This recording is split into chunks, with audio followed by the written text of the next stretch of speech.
Setiap daging yang tumbuh dari yang haram, maka nerakalah tempatnya. Kalau waris tidak dibagi secara baik-baik sesuai syariat, kita akan termakan harta yang haram. Kita sering membaca ayat tentang larangan memakan harta anak yatim.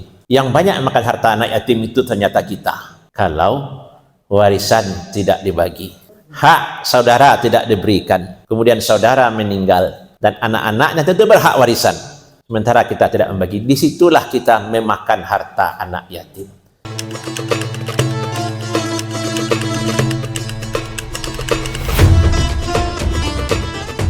Bismillahirrahmanirrahim. Assalamualaikum warahmatullahi wabarakatuh.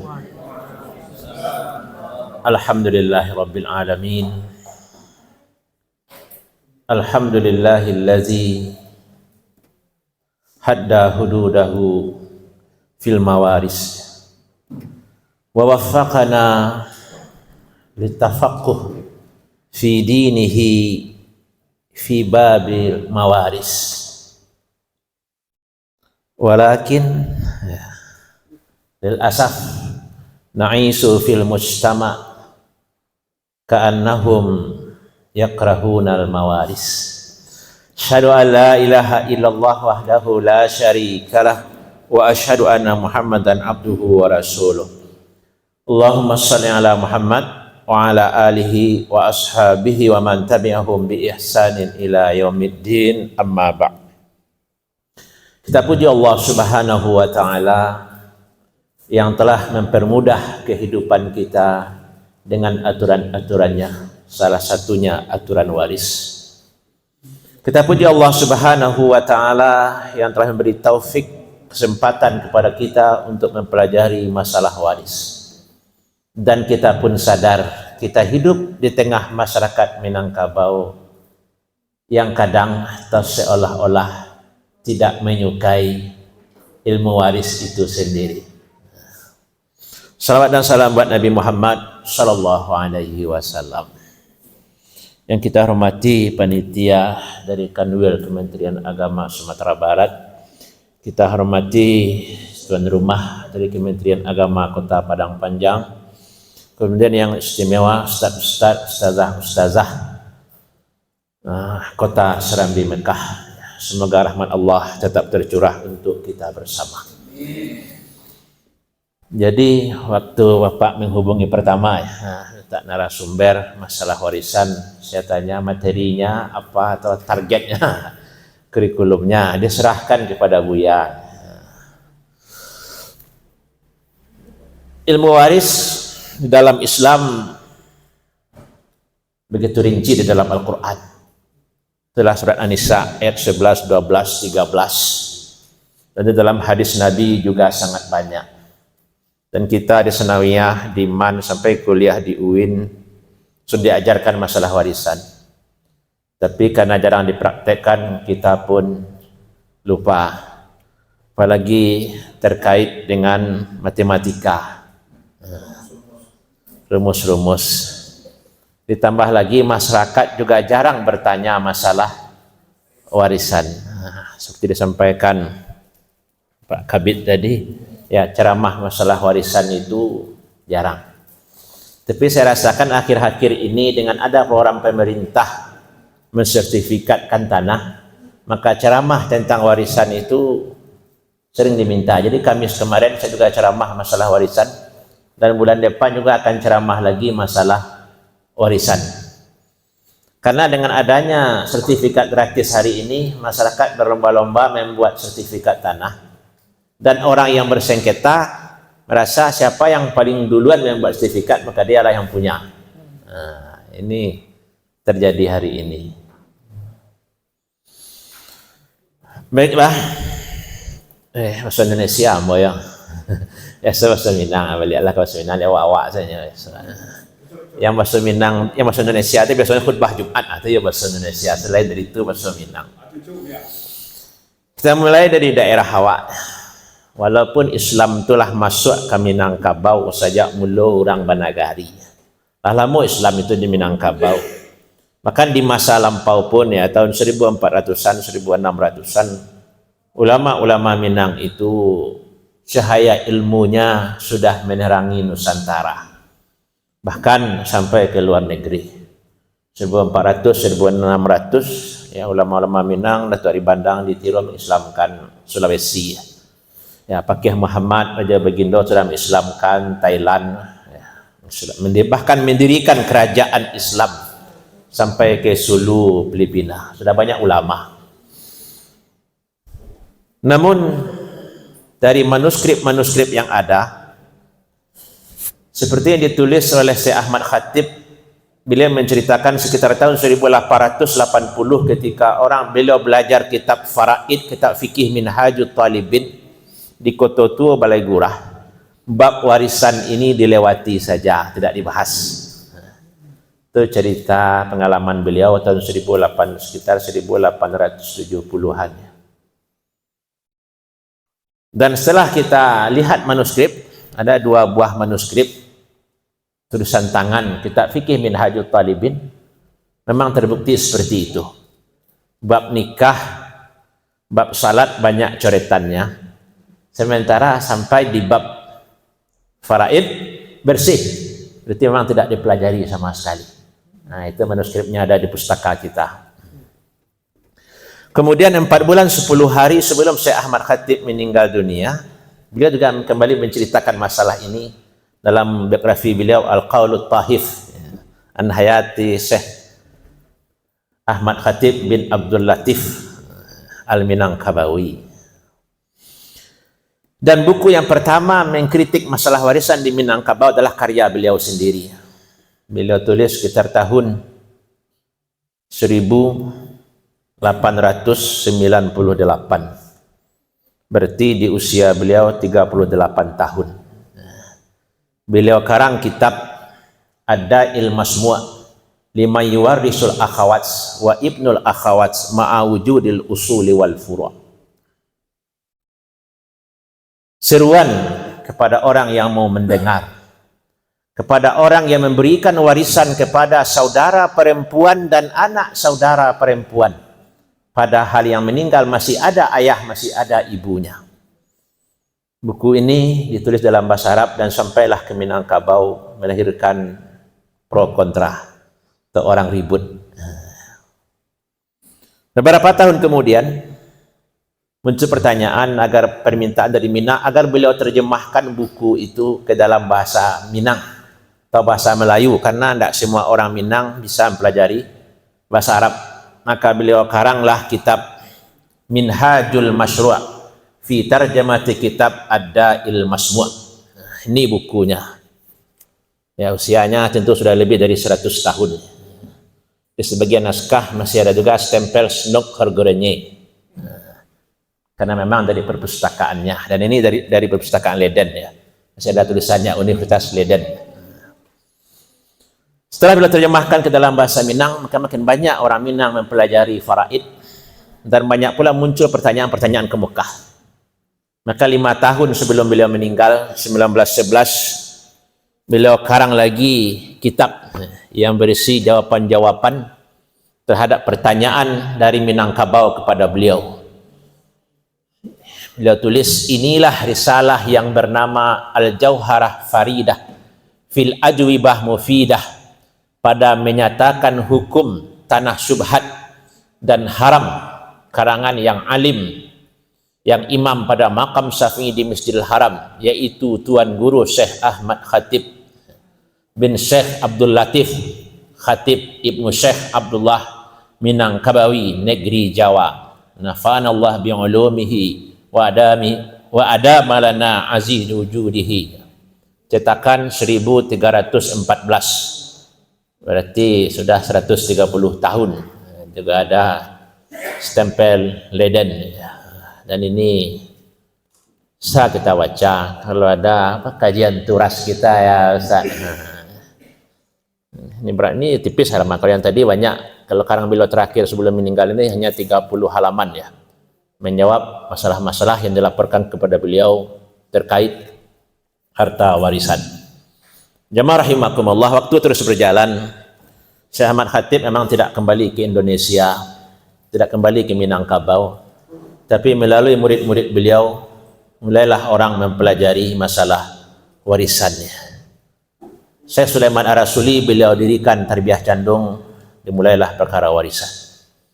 Nyak Parabe mendirikan Sumatera Tawalib, dimulai mempelajari warisan sampai Padang Panjang.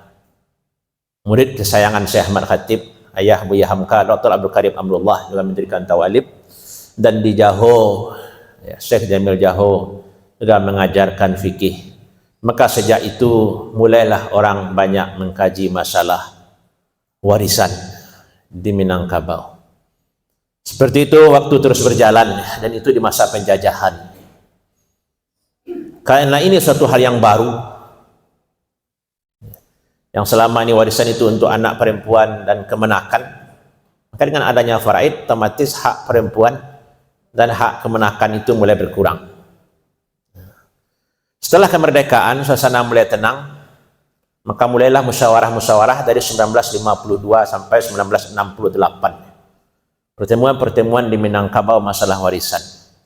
Sampailah akhirnya lahir Pusako Tinggi, Pusako Rendah. Jadi bagi kita masalah warisan ini suatu yang baru. Kalau 68 sampai sekarang berarti 60 tahun, belum pula sampai 50 tahun ya. Jamaah rahimakumullah, jamaah di masjid, peserta ustaz-ustaz dan da'iyah rahimakumullah. Enggak usah jamaah. Kita ya, sudah diajarkan dari senawiyah, dari aliyah, dan bahkan mungkin di antara kita ada pula yang sudah jadi guru ilmu faraid. Tapi masyarakat kita sadari agak ragu mempraktekkan masalah warisan ini, karena ada mungkin pihak-pihak yang merasa tidak senang, tidak puas, atau kita sendiri tidak siap untuk rugi. Maka kita mulai, kalau tadi kan pengantar tentang di negeri kita, apa akibatnya kalau warisan ini tidak dibagi, dari situ kita mulai. Mungkin di akhir makalah itu nanti akan ada jelas dalam hadis, kullu lahmin nabata min haramin fannaru aulabi. Setiap daging yang tumbuh dari yang haram, maka nerakalah tempatnya. Kalau waris tidak dibagi secara baik-baik sesuai syariat, kita akan termakan harta yang haram. Kita sering membaca ayat tentang larangan memakan harta anak yatim. Yang banyak memakan harta anak yatim itu ternyata kita. Kalau warisan tidak dibagi, hak saudara tidak diberikan, kemudian saudara meninggal dan anak-anaknya tentu berhak warisan, sementara kita tidak membagi, disitulah kita memakan harta anak yatim. Kalau mengambil harta anak yatim, kalau ke rumah anak yatim, tidak ada pula orang yang mencuri harta anak yatim, mungkin mengasih uang yang ada pada anak yatim. Tapi tanpa kita sengaja, kita memakan harta anak yatim. Awak tidak alef kan Ustaz? Tidak, hanya kalau buat ceramah tidak salah di live-live, hanya banyak kata singgung itu. Dan lihat sajalah di Padang Panjang ini, kita tahu semuanya, orang-orang kaya Padang Panjang, semuanya sudah datang ke sini, termasuk yang baru meninggal. Itu permasalahannya, sudah 2 orang pula yang menyampaikan kepada kami, belum sebulan meninggal orang kaya Padang Panjang, dan 2 orang pula menyampaikan. Karena masalah itu rumitnya itu karena memang tidak dibagi dari neneknya. Semua kita kenal orang-orang kaya itu yang amehnya sampai berkilo-kilo, itu tidak bisa dibagi. Nah, bahkan kadang sudah sampai di pengadilan disuruh kembali ke Islamic Center. Sudah dibuat ada surat dari notaris, bagian ini dari orang tuanya dulu. Nah, jadi ada apa-apa, jadi kami sudah sampai ke pengadilan, tapi kata orang pengadilan, temuilah Ustaz Zulhamdi ke Islamic. Notaris itu sesuai dengan tugasnya mencatat, melegalkan catatan, itu tugas notaris. Kalau masalah warisan dan farid tentu notaris tidak tahu, tugasnya mencatat. Nah, maka ada orang kaya, dia panggil notaris, dia bayar, dia katakan harta ini untuk si A, harta ini untuk si B. Nah, kalau si C ini, si D tidak dapat ini, karena amalin kundang, kurang ajar. Nah, dan itu terkait dengan kematian seseorang setelah dia meninggal nanti.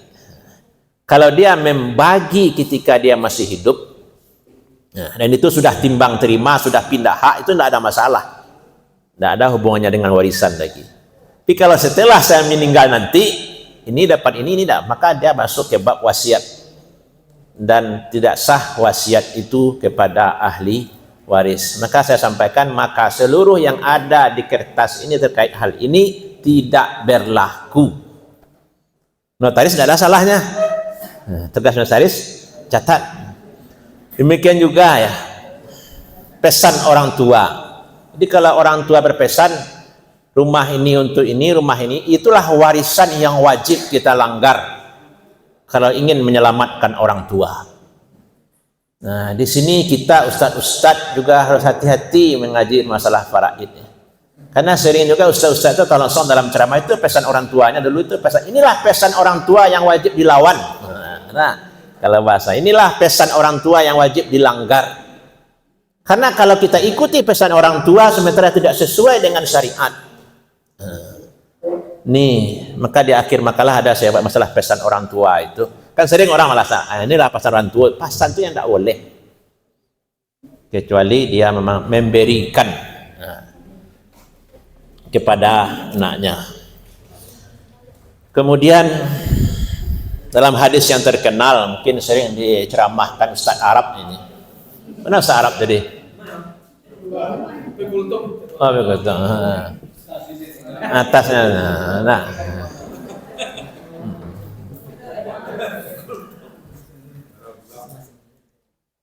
Ya ayuhar rusul, kulu min thayyibat wa malu salihah.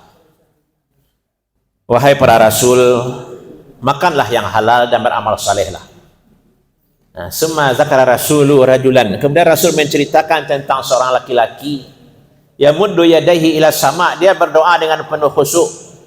Dia bentangkan tangannya ke langit, mungkin menangis dia sampai habis air mata dan berganti dengan tetesan darah. Begitu khusyuknya dia berdoa. Tapi apa kata Nabi? Innallaha thayyib la yaqbalu illa thayyib. Allah itu suci, tidak menerima kecuali sesuatu yang suci. Makannya haram, minumnya yang haram, pakaiannya dari harta yang haram, dibesarkan dengan uang haram. Fa anna yustajabu lizalik. Bagaimana pula Allah akan mengabulkan doanya? Nah, ini yang paling berbahaya. Jadi kalau ingin menakut-nakuti jamaah, kalau ingin mengancam jamaah, ini hadis pertamanya.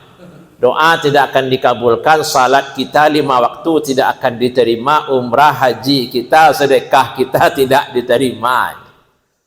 Nah, kalau sumbernya dari yang haram, ya salah satunya tidak membagi perkara warisan. Kemudian apalagi warisan berbentuk tanah ya. Kalau mencuri barang orang lain, kita curi, kita habiskan, selesai mungkin masalah. Dosanya di situ. Tapi kalau tanah kita ambil, selama tanah itu ada hasilnya, selama dia dikelola, apalagi nanti diwariskan kepada orang lain. Nah, ini yang rumit. Makanya dalam hadis jelas ancamannya, man tawaqa sabran minal ardi tawaqallahu lahu sab'a aradiyin. Siapa yang mengambil sejengkal tanah, maka Allah akan pikulkan kepadanya nanti 7 lapis bumi sejengkal. Bayangkanlah, boleh kalau sengketa itu sebidang tanah, 2 bidang tanah, 3 petak tanah, sampai 10 petak tanah. Nah, ini yang harus jadi renungan bagi kita. Ini kita masalah warisan ya. Nah, jadi kalau kita tidak selesai dalam membaginya, ya, maka ancaman-ancaman itu akan banyak ya. Mungkin di makalah itu ada tak tulis ya, kalau pahala mematuhi hukum waris itu jelas ya, kira-kira ayat itu ya. Hukum-hukum tersebut ketentuan tilka hududullah ya, siapa yang mentaati Allah dan Rasul, Allah akan masukkan ke dalam surga yang mengalir di dalamnya sungai-sungai, mereka kekal di dalamnya. Dan itulah kemenangan yang besar itu di akhir ayat masalah warisan itu ya. Kemudian ancamannya jelas, siapa yang mendurkai Allah dan Rasulnya, melanggar aturan Allah, tempatnya adalah di neraka, khalidina fiha ya, mereka kekal di dalam, dan itulah azab yang sangat pedih. Kalau ini bisa kita pahami, cuma kondisi masyarakat ini yang perlu kita kasih pemahaman ya. Akibat kalau tidak langsung dibagi, menzalimi ahli waris. Contoh sederhana, Mudah mungkin kita logika kan. Apabila seorang ayah meninggal, ibu masih hidup, warisan itu tidak dibagi. Setelah ibu meninggal, baru warisan itu dibagi. Dan itu berpengaruh kepada bagian masing-masing. Contoh ayah meninggal, pitihnya Rp5.000 yang ketik saja jumlahnya supaya mudah memahami. Bisa awak tangkok langsung. Ayah meninggal, warisan 8.000. Ibu dapat 1/8, P1.000. Tinggal 7.000. Anaknya yang mudah saja bagi seorang laki-laki 2/2. Nah, kan mudah bagi. Berarti jatah laki-laki setengah dari 2 kali lipat 1 perempuan atau sama dengan jumlah 2 perempuan. Tinggal 7.000. Maka yang laki-laki dapat 3.500. Yang pedusi 3.500 bagi 2. Itu jatah. Kalau dibagi langsung setelah ayah meninggal. Ditunda pembagian sampai ibu meninggal. Ibu meninggal kira warisannya 8.000 lah. Dari yang 8.000 itu yang laki-laki dapat 4.000, setengah 4.000. Yang pedusi dapat 2.000 seorang. Kalau dibagi terpisah, maka jatah laki-laki itu 3.500 tambah 4.000, 7,5. Itu jatah laki-laki. Tapi kalau dibagi serentak, nah 8.000 tambah 8.000 nambah 1.000. Nah laki-laki dapat setengah 8. Beda nanti jumlahnya, tidak akan sama jumlahnya. Itu baru yang mudah wak pahami lah ayah, ibu kalau serentak pembagiannya. Pedusi naik jatahnya tuh. Pedusi naik jatahnya. Jadi ada perbedaan dengan penundaan itu. Itu kalau lay duit saya sadonyo, kalau harta tu ndak berkurang, ndak bertambah. Kok ada lo yang meninggal, kok ada lo harta tu yang habis. Jadi ibu-ibu, istri-istri kalau meninggal suami capek-capek bagi warisan. Dek biasa nak meninggal kayak apa-apa biasa. Dia apa kok jarang curhat. Nyo padai menahan mata masalah, maka capek mati kok awak. Capek mati kok awak kok lah, ada calon-calon siko malam lambe iyo aja kok Pak. Lambe iyo aja kok.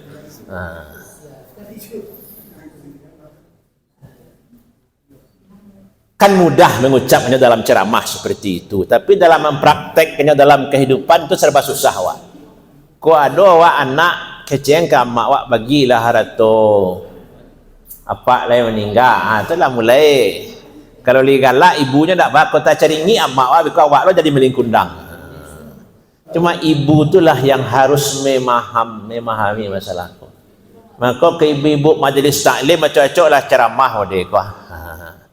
Kau tema ceramah, semua acara BKMT petang nak. Bukan pakai buku ceramah lah. Maqasidus salah. Aku buku yang awak bahas supaya awak capek naik kelas. Ini itu. Kan jangan bikulah 5 seragam BKMT habis kaji murid 7 baru kan. Pulang BKMT kau joget lo, usah berita kira lo. Boh lo sibuk lo ketua MUI Padang Panjang sampai ketua MUI provinsi dan sebagainya.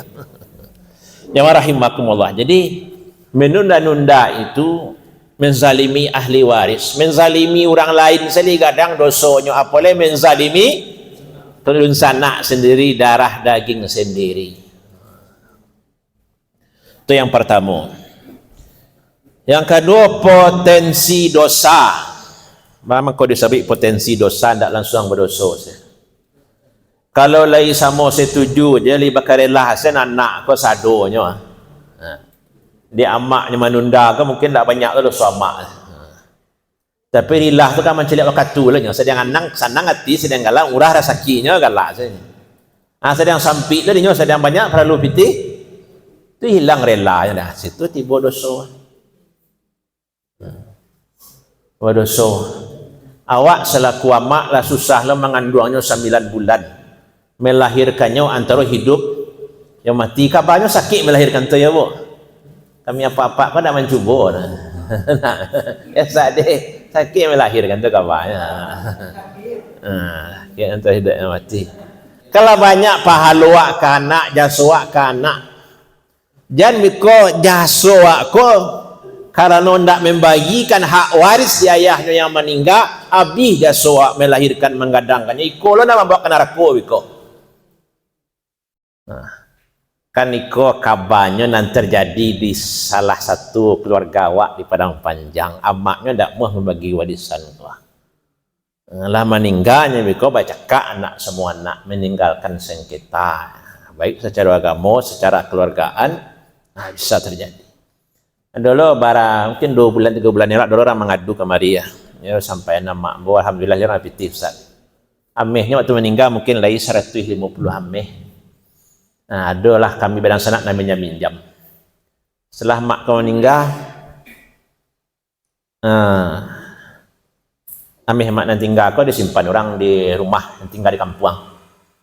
Yang meminjam tadi, dah sebenarnya minjam beda-beda. Dia nan 20 lah, dia nan 30 lah, dia nan tak meminjam. Dan tak meminjam tu bertanya, cuma jatah warisan ambo. Jadi minta bitih lah. Anu sanak kau tak mau jadi kami lah bercakap, sejak sudah mak meninggal. Tapi kini ikulah dia sudah berkumpul-kumpul awalnya, lah berkumpul lah di jalehan bab pembagian warisan.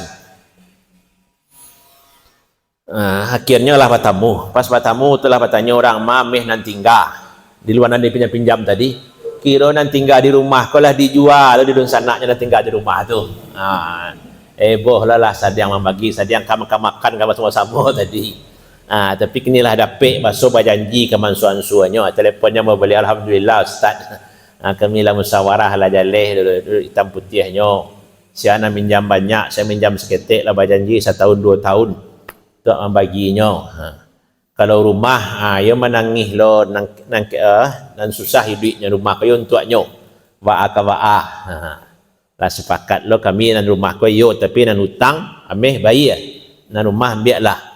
Because nanti bahas hukumnya rumah yang ditinggalkan. Jadi boleh lah di akhir Desember acuk konsultasi di Siko. Jadi ambo tanya ke beberapa pengacara. Kan beberapa masalah warisan itulah sampai lo ke lembaga fatwa di Mesir. Jadi ndak ambo surang langsung menjawab. Ada pengacara di Jakarta, ada pengacara di Siko, dulu kawan-kawannya di pengadilan agama. Bahkan sebagian masalah sampai lo ke Darul Ifta ke Mesir. Ustazah rahimakumullah. Kemudian yang ketiga, akibat tidak membagi sesuai syariat, kesulitan pembuktian.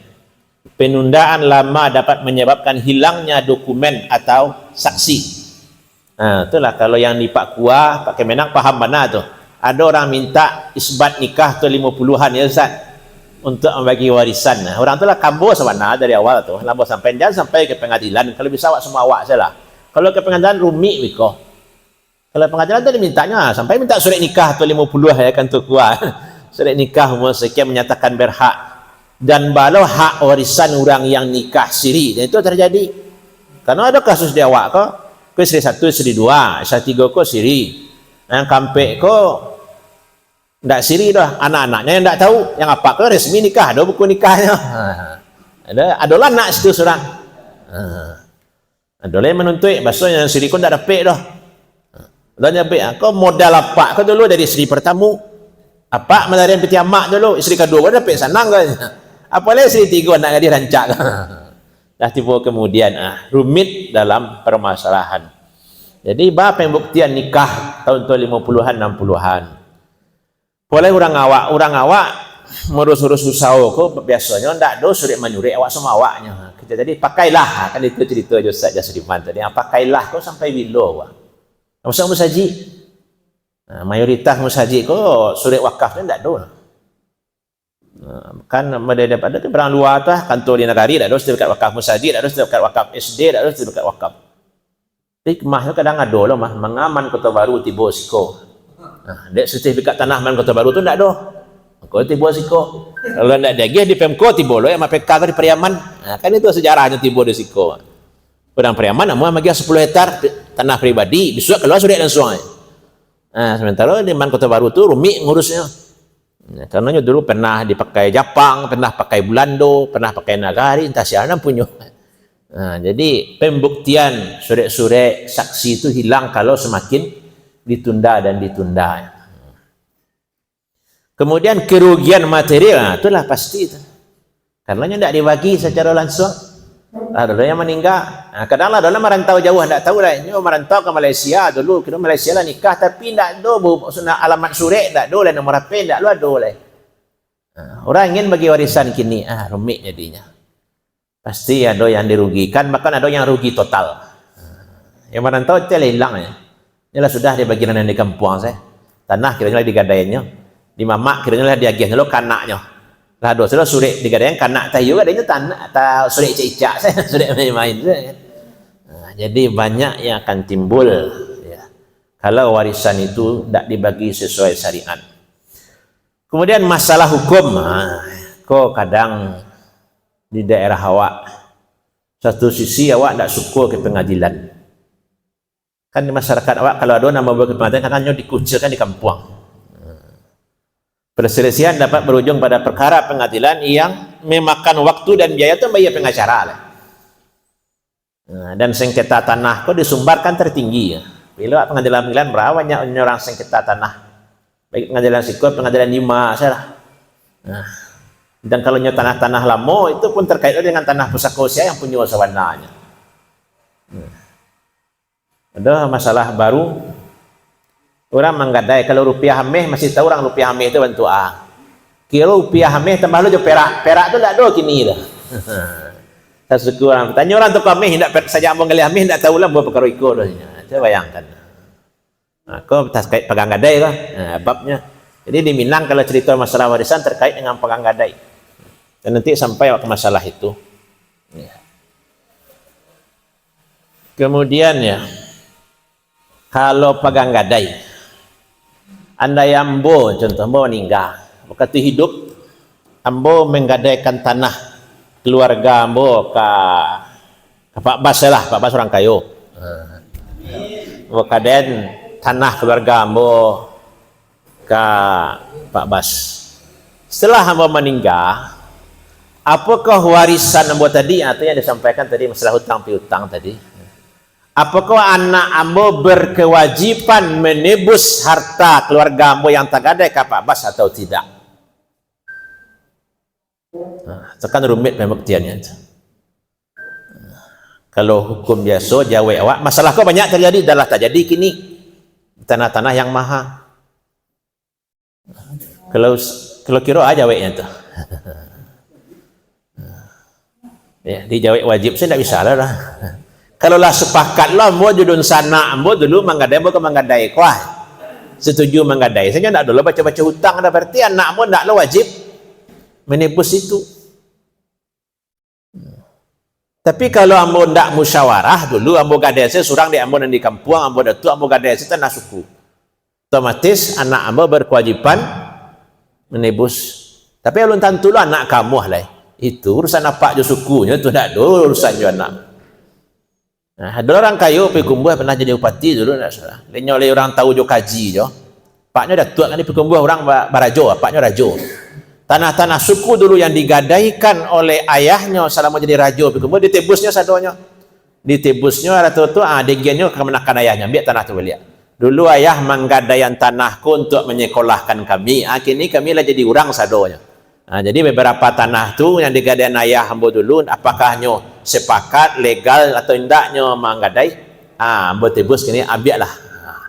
Tu kalau dapat anak nali paham juga agama, ya alhamdulillah. Tapi nama dia itu mungkin dalam 1 juta surang dulu lah. Boleh dapat anak nandak tahu mana-mana, tahu tang terusannya juga ayah nak juga kami dah. Kau dah sana ayah kami. Jadi mendudukkan yang jadi Islam tidak mengenal pewarisan hutang. Kau mencari masalah di pengadilan nanti. Dosa warisan, kewajiban warisan bagi keturunan, apakah itu wajib harus dilaksanakan atau tidak? Ya mudahnya kalau sampai warisan sebanyak utang, saya bayar. Tapi kalau tidak sampai itu tidak harus anak itu berhutang untuk menebus hutang orang tuanya. Dan itu balik lo ke perjanjian-perjanjian yang harus tertulis dan dia awak di Minang tertulisnya tidak do. Nya tidak do ditulis ya. Akhirnya sulit lo untuk dipastikan. Bahas status hutang ko dulu, apakah kalau nya meninggal dianggap lunas atau tidak. Kok jadi masalah ya. Jemaah rahimakumullah ya. Kemudian akibat lainnya ya, kalau akibat-akibat itu ada di situ ya, mengurangi semangat beramal saleh, mendatangkan murka Allah ya, menyebabkan badan layak disentuh oleh api neraka. Itulah baca tadi, terhalangnya doa, menyebabkan umat semakin lemah dan terhina ya. Karena udah dalam Al-Quran ya, orang yang sibuk memakan harta yang haram, maka Allah akan menjadikan mereka orang-orang yang hina. Masyarakat yang tumbuh dari riba, rentenir ya. Nah, kalau masalah padang panjang, Ustaz Jamil yang suka tanya di grup rentenir, tak putih dia awak rentenir itu Ustaz. Anggota dewan sudah tahu. Dan daerah yang telah mencuba perda rentenir pun tak berkutik dah pada Ustaz. Bandung lah lebih perda rentenir. Karena awak ingin mau baik orang yang sehat. Jadi kata orang sehat, awak yang sakit. Kalau khutbah hambo di Bancalaweh rasanya itulah saja ada padang panjang, mungkin tak ada orang khutbah dalam bentuk itu Bancalaweh. Tanah zawananya bahasa wi tadi. Karena Ustaz buya-buya pahamnya seluruh akad-akad yang ada dalam fikih Islam itu bisa diterapkan di tengah masyarakat yang amanah. Selama masyarakat tidak amanah, tidak bisa akad-akad Islam itu bukanlah anti-Islam, tidak bisa diterapkan. Contoh ya, Pak Aristo Munandar waktu jadi Bupati Agam, lebih penanggulangan kemiskinan berbasis masjid. Musajid kau dia piti. Nah, kalau orang kami jamlah kau balik. Tanya tu tukar bupati tak ada pelaporannya lah. Piti kau hilang, namanya bantuan mah. Tinggal 8 lah. Negari yang lain masih menjago itu mungkin raja dia minta utang, orang bertahan sampai kini. Yang lainnya habis. Begitu juga KUD itu lah 90% hilang mah.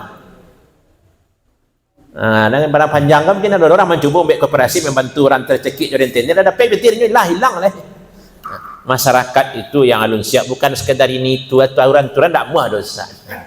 Makanya kini ada koperasi merah putih. Kan tak boleh pinjam petir dah, pinjam jauh usaha, ada jaminan usahanya. Kalau pinjam saya kasar semua, kaya lalu saya iya tanya. Habis. Jadi yang bisa awak lakukan ya. Untuk kini mungkin itu hal-hal yang perlu sosialisasikan ke masyarakat ya. Akibat tidak membagi sesuai syariat ke secara umum. Kemudian pindah tema ke kompilasi hukum Islam dan warisan di pengadilan. Jadi kiranya yang di pengadilan itu tidak sesuai yang awak pelajari selama kau di sanawiyah, di pesantren, di mana atau di kuliah. Di kuliah wak sabui jauh anak kalau meninggal tak ada laki-laki saudaranya tak dapat. Itu yang selama kau pahami. Kemudian hubungan nikah ya, kalau terjadi rat sia yang berhak, termasuk yang diajan Pak Bas DMTQ itu tak laku di pengadilan kira ada Pak Bas. Jadi masalah warisan di pengadilan itu rujukannya kompilasi hukum Islam, tak yang ajan di pesantren, di sekolah, di MTQ, di perguruan tinggi. Jadi ambo salamoko kalau ada orang bertanya perkara warisan kamu, kalau nya minta lo legal setempel dan sebagainya, nak kamu bagi ya lo. Biko di bawahnya ke pengadilan awak nak kan naik. Awak konsultasi gratisnya. Tapi kalau ingin membagi secara agama, aku bagiannya. Dan kalau Pak pergi pengadilan, ada sebenarnya masalah, anda kasamo di hasilnya dah. Apalagi di pengadilan itu ada istihad hakim. Kau yang perlu pahami. Hal-hal model kan Ustaz jarangnya yang paham. Ambo pun paham masalah kau ya setelah banyak ditanya orang, setelah banyak ambah warisan kau baru ambo tanya tu tidak sama yang awak pahami dalam kepala awak kau yang ada di pengadilan. Ini kadang ada ke istihad hakim. Termasuk apa kalau rata pusako sekolah adat Ustaz Jamil lah. Masalah sama, tapi kalau adat kau tidak tertulis, ada orang meneliti dah salah namanya Alizar, doktor ya. Dari Riau ditelitinya 3 pengadilan masalah sengketa tanah pusako, masalah warisan di Minangkabau yang masalahnya sama. Hasil keputusan pengadilan berbeda. Danya hakim ada haknya untuk beristihad. Jadi dalam menyampaikan ke masyarakat, makanya Pak Kabid tadilah menyampaikannya ada secara agama, ada secara legal awak di Indonesia, adalah terkait dengan masalah adat dan kelemahan adatnya tidak tertulis. Bahwa latih Pak Labai menguraikan masalah itu tidak tertulis.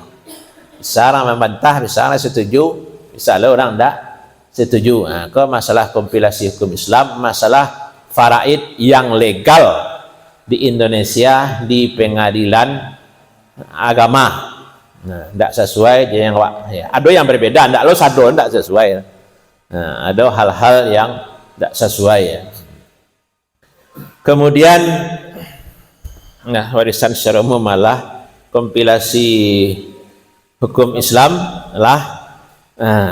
Kemudian perkara tanah pusako apakah bisa dibagi secara faraid Islam? Kan masalah yang muncul berikutnya. Kan ada orang yang lah kuat agamanya, insaf, sadar, nyo ingin lo membagi harta pusakonya sesuai dengan syariat Islam. Sementara itu asalnya adalah pusako tinggi. Kau dalam grup Pak Jamil cok dibahas. Tenambo selalu nyobian jaweknya ndak bisa hitam putih, harus dua-duaan. Termasuk orang punah. Masalah kau harus dua-duaan. Nyoba hayo media sosial kini kadang ceramah awak kau ada sambungan kecil awak. Di Facebook tu nyolah finalnya. Kira cakap orang. Makanya bos sabui ambo kalau ceramah tu jangan langsung lo di apa? Dikirim, dibagikan, left. Kadang ceramah awak tu menghajar kiri kanan kan. Nak di left kan. Maka ceramah di Bancalaweh tu kan ada mereka rekaman seketik yang terakhir saja kan. Kalau di rekaman tebo tu panjang tu rentetan sesudah tu. Sudah saya bawa khutbah Ustaz Sawantali dicari orang mana. Ada sampai sejam sudah khutbah. Jadi tidak semudah yang awak bayangkan ya. Termasuk ya masalah balik ke pusako tadi ya. Jadi pusako tinggi itu dalam nagari yang lembaga adat pun tidak dibahas-bahas lagi. Itu dalam nagari nak. Kemudian dalam suku orang lah lupa lo pakar adat kok. Tak orang membahas masalah adat pula. Maka dalam kondisi seperti itu warisan ialah menjadi hak di neneknya atau di ibunya, tidak ada orang kemanggugat lagi. Dalam kondisi seperti itu kalau nyo ingin membagi secara faraid Islam tidak ada salahnya. Tentu kasus nak harus lihat dulu. Jangan mikir orang rumah kau tak boleh kau komplain dah. Kiranya etik nan tinggal di Jawa tu komplain kan tak bisa bagi-bagi. Sudah ada hak mau di situ kan. Itu harus sepakat dulu orang menjadikannya faraid, mengikuti faraid Islam. Dan dalam Islam, kau perlu juga singgung dalam ceramah. Karena dalam kajian-kajian kadang jarang dibahas orang. Warisan yang wajib dibagi itu adalah milik sempurna dari orang yang mati. Itu yang jadi warisan.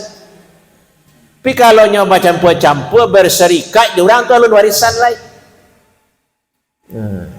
Contoh awak laki-laki di Minang, duit rumah di tanah Mintuo. Dia di mamaknya. Kau tak jadi mah orang kayu gadang, tak usah buat sabit lo sia orangnya. Mungkin awak cuk lo kasih tu motor, servis dan sebagainya. Kemudian apa yang punya usaha kau dari kecil lah kadang lah berhasil. Kemudian selingkuh, nikah siri dengan orang lain. Itu carai. Dan apa kau tentunya menuntut usahanya, bisnisnya PT lah kadang tadi. Jawi anaknya sederhana saja. Ya apa nak membantah kami, apa nak menggadangan, apa yang murus dah sukses, dah berhasil, dah balik ni itulah sekolah lo kami sesadonya. Pikut tanah kadai apa ko ruku apa ko di tanah sia kan tanah nenek kami nya dek kecil tanah mak tanah nenek kami tu ka mangaleh tak bisa karena ini bukan milik sempurna Saya yang bisa bagi itu. Milik sempurna dari orang yang meninggal. Tapi kalau tak kait-kait lagi orang lain, selesaikan dulu. Jadi kalau orang ingin membagi harta pusaka secara Islam, tidak milik sempurnanya, baru caranya membagi sesuai syariat Islam. Kan adanya sebagian ustaz ya. Mungkin besarnya kondisi awak dalam suku beda-beda, walaupun awak bakawan pada kini, kondisi suku awak beda-beda. Ada suku yang masih punya tanah suku. Ada suku yang tanah suku itu tak ada sadonya. Ada yang tak ada sama sekali. Yang mau diambil tak ada, dan mau nggak cerita. Tanah itu punya itu pilih tak ada. Tanah itu punya pilih dan biar orang. Tak ada dan tanah wilayah suku itu tak ada. Ada lo orang yang masih ada wilayah sukunya. Termasuk orang heboh misalnya wilayah negari kini. Ada negari yang masih ada wilayah, bahkan laweh wilayah baratus hektar wilayahnya. Ada negari nah tak ada punya tanah wilayahnya. Ini tak nyambung kadang komen-komen cerita-cerita di Facebook katanya. Hanya dipahaminya tanah wilayah didengarinya tidak boleh, atau dalam sukunya dipahami. Sementara orang yang dibicarakan orang dalam suku yang punya wilayah, dalam negari yang punya wilayah, bahkan ada jorong yang punya wilayah. Nah, jadi kondisi itu beda-beda. Makanya dalam menanggapi masalah-masalah kok harus hati-hati, benar awak tidak bisa disamon sesadonya ya. Itu terkait harta pusaka. Terakhir, ini kan suka banyak ustaz-ustaz buya-buya, bisa lawak diskusikan. Masalah harta bersama suami istri, termasuk harta bawaan istri. Dulu ibu kan memahami kalau harta bawaan istri itu nanti kalau yang meninggal itu untuk ayahnya tuh, untuk keluarganya, ada yang memahami seperti itu ya. Padahal harta bawaan istri itulah yang murni warisan dari seseorang kepada anaknya. Tidak ada bagi-bagi dua, tidak ada harta bersama. Dan dalam kompilasi hukum Islam, harta bersama gono gini itu, kalau orang meninggal, tidak ada pemisahan harta suami dan harta istri, maka seluruh harta suami itu adalah harta bersama. Yang perlu ingat. Kalau waktu nikah suami istri tidak memisahkan iko harta suami, iko harta istri, maka setelahnya meninggal dianggap itu harta bersama. Kalau kasus apa yang wak gambarkan tadi, apa itu meninggal, warisannya 8.000 rupiah. Kalau tidak dulu kepastian itu milik sendiri bapak, otomatis 8.000 dibagi 2. 4.000 pindah langsung kepada ibu, kepada istrinya, bukan sebagai warisan, sebagai miliknya. Yang 4.000 itulah yang menjadi warisan. Itulah sebaliknya kalau istri meninggal, tidak ada pemisahan harta, otomatis setengah harta istri itu menjadi milik suami. Pertanyaan berikutnya, apakah itu ada dalam Islam? Kalau dalam Islam tidak ada harta suami, tidak ada harta istri, tidak ada harta bersama, itu tidak ada. Harta bersama itu justru muncul dalam fikih Syiah. Nah, jadi hukum berlaku di waktu itu dalam fikih Syiah. Dan sebagian negara Islam pun mengikuti kok. Jadi ustaz-ustaz yang ceramah di Facebook, kita mazhab Syafi'i, kadang otak saya kadang tidak ada. Pengadilan awak itu hukum Belanda, malah mazhab Syafi'i. Negara awak demokrasi Pancasila, tidak dulu hubungannya mazhab Syafi'i lah. Pengadilan agama kompilasi hukum Islam itu di grup warisan orang NU itu banyak kritikan-kritikan ke kompilasi hukum Islam. Jadi orang NU itu tidaklah menerima kompilasi hukum Islam. Jadi orang cerita mazhab Syafi'i itu mungkin cara salat awak, mungkin cara salat, cara wudhu itu ya mazhab Syafi'i. Tapi yang lain-lainnya mazhab Belanda, ada mazhab Syiah, ada lah campur-campur kan. Sama ceramah Syekh Mesir petang dah. Kalau ada pertanyaan langsung aja. Ya siap ke stek lah. Inilah stek lah mah. Kan lah harta bersama tadi nak. Ya, jadi harta bersama itu justru munculnya di fikih Syiah. Dan lah diakui lo di Indonesia. Dan sampai kini kau yang berlaku. Kalau orang bertanya kamu, jadi pisahan mayang harta bersama, mayang harta suami istri yang yakin ibu punya suami, yakin ibu harta ibu. Kalau ada itu bisa dibagi.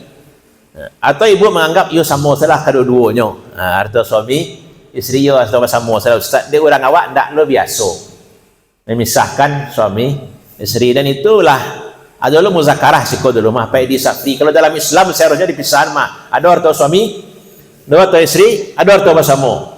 Baru jaleh pembagian. Dan terakhir ya, ada kisah terkait harta bersama. Ada orang awak ki tinggi, ada orang biasa, ada orang kayo. Menikah jo jando kayo. Pi jando kayo kurang taat lah, orang salehah lah, Khadijah lah. Kemudian meninggallah orang awak yang biasa-biasa tadi.